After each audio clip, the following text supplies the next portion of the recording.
A cidade de Cachoeira dos Índios vivenciou de 16 a 19 de junho o Festeja Cachoeira, um evento que anima o clima das festividades juninas na região de Cajazeiras, sertão da Paraíba.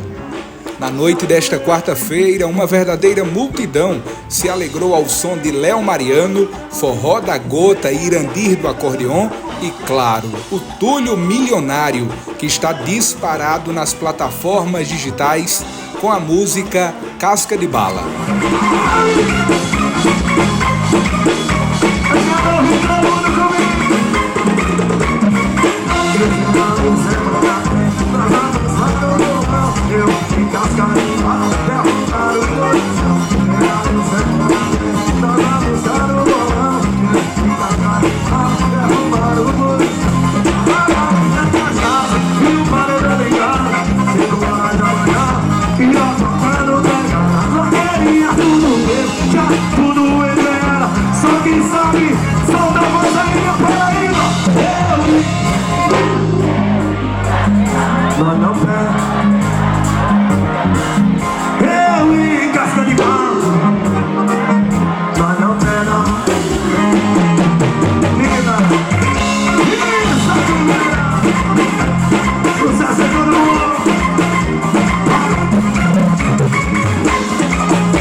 O prefeito Alan Seixas se esbaldou na festa e na animação nos 4 dias de evento, que contou com a presença de artistas locais, regionais e nacionais.